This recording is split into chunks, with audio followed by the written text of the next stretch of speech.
Some people would prepare. Some people would. This is going well, isn't it? Okay, so I've been meaning to film this video all day, and for one reason or another, I've been getting dragged away from doing what I need to do. Now it's already gone. Well, it's quite low light in here anyway, but I've had to get this little light to try and light things up a bit to hide my double chins. Anyway, so I'll just move this around a bit. So most of my videos that I've noticed over the last few months have been recorded inside the living area of the boat, and which is nice, but I've not really recorded too much out the back of the boat. So I wanted to introduce you to the outside of my boat. Well, it's not really outside, it's got a cover on, but the cratch, is it called the cratch?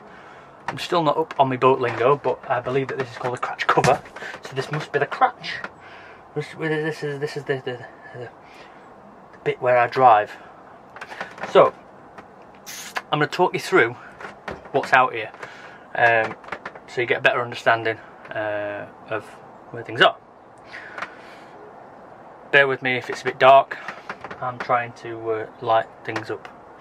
Anyway, the main part of this area is that this is where I steer from. So unlike some narrow boats, I don't have a tiller, I have a wheel. Now some people would prefer a tiller, but I've got a wheel, and I don't know any different, so I find this quite challenging to use, but still I do use it and it's fine. Now I've got my control panel, which to be honest, half the stuff doesn't work. Half the switches actually you can't really tell what they're meant to be. I could probably figure that out. But that's the control panel and wheel. So obviously I start my boat with crap in it. Start the boat there, and then things do things as they should. And then, pardon the bottles of water, but there I can see out while I'm driving. There you go. So when the cover is up, I've got limited vision, as you can see, but I have got a window here, which if I show you the other side, also has a blind, so you can close those down and have it completely private in here, which sometimes is a bonus. And then I've got a window at the back, which again has a blind on, but I keep that open just so I can see. It lets a bit of light into the back area, and then the other side window there. I keep these open really because I've kind of been using this area a little bit more. Been using this area a little bit more, and I like to let the light in. Although when I close it down, it's dark inside here and it's very cosy. I stick the fairy lights on and everything, and it's just nice. My heater heats up the cabin, but also it heats up the outside as well, so I get the best of both worlds. So anyway,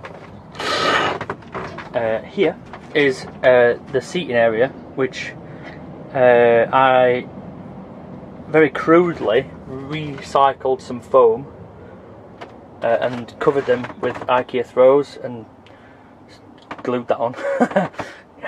Glued that on, and so now I've got a backrest, whereas before it was just this sort of steel.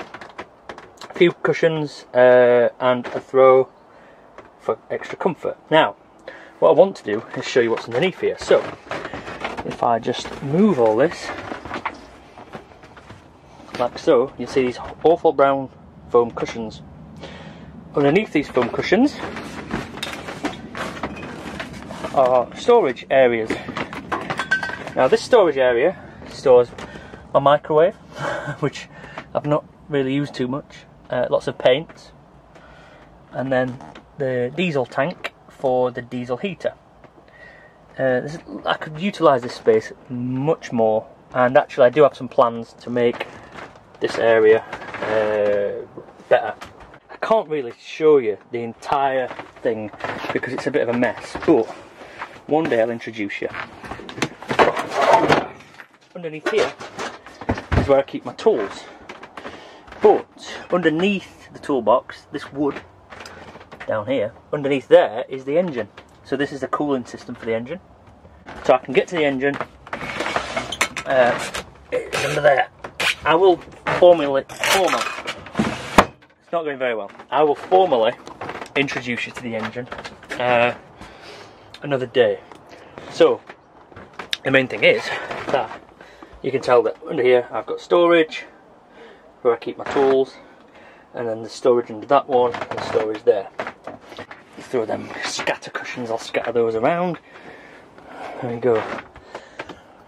Okay, so that is the storage area.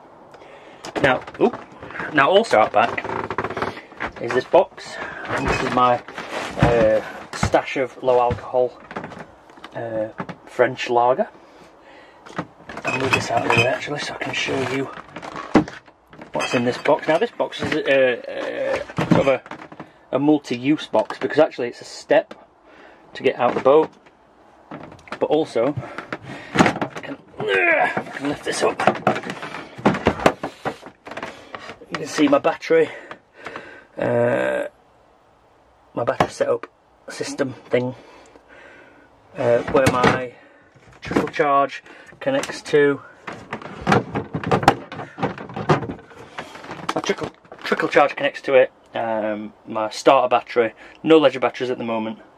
Starter battery, trickle charge, and also the electrics for my diesel heater. Now the diesel heater, as you may have seen, is next to this box. Now, basically how that works is it's got a fandangly jet engine type thing, and it sucks in air through this side and blows it out this side, and that air passes through the engine, gets hot, and out it goes into here. Now that thing is powerful. That thing gets really hot, and it's quite economical, to be fair. It runs off red diesel, which you saw the tank under there, and that's the main source of heat inside the cabin. I also have a storage box here, and some storage there for things like mooring pins and my dustpan and brush and my gear oil and a saw and a litter picker and a spare diesel can.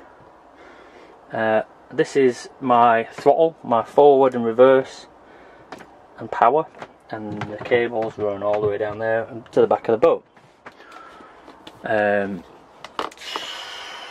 Inside this box is actually where I usually keep beer, but I've not bothered to put these ones away yet, so I'll sort that out some other time.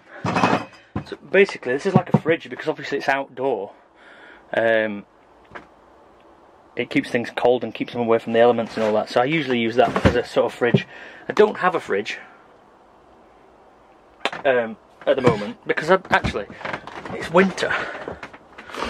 I don't really use anything that needs a fridge, so I am not having a fridge. I'm not having a fridge for the time being, unless I can find some sort of tiny fridge.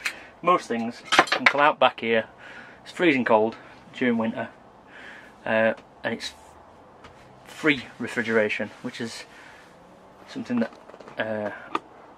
being free is my favourite word. If I can get something for free rather than paying for it, then that's better, isn't it?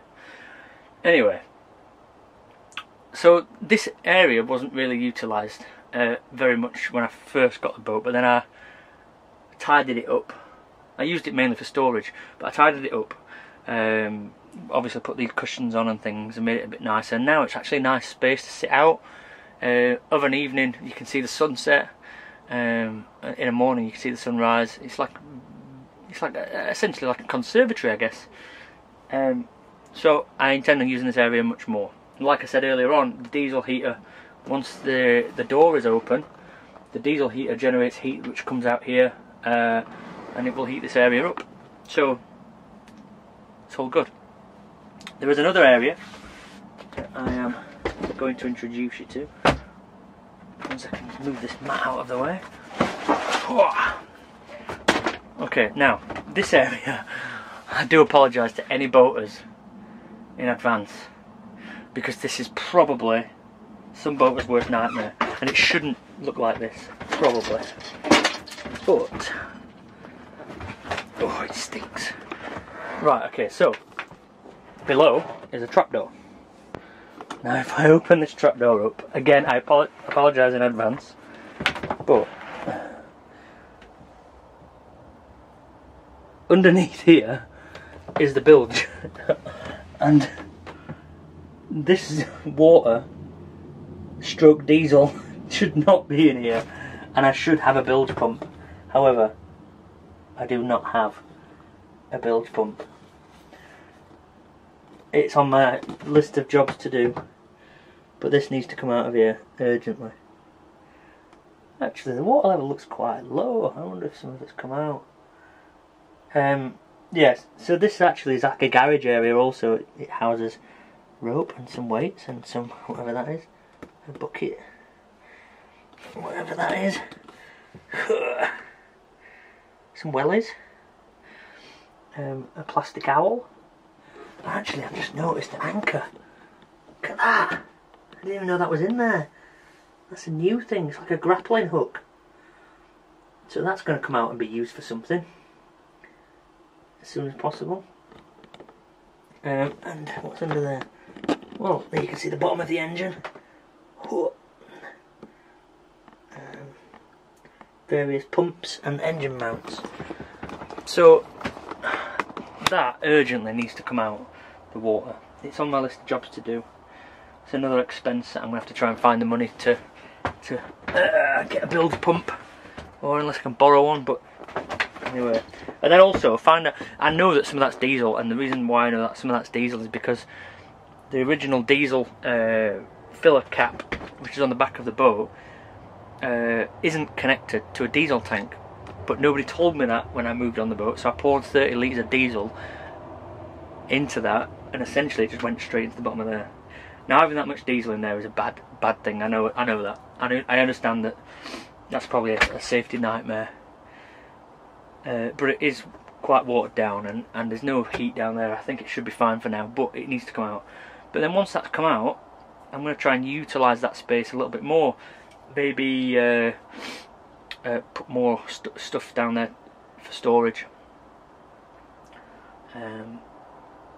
I can store diesel tanks and stuff down there, barrels of diesel, and even fresh water actually in bottles I could store down there.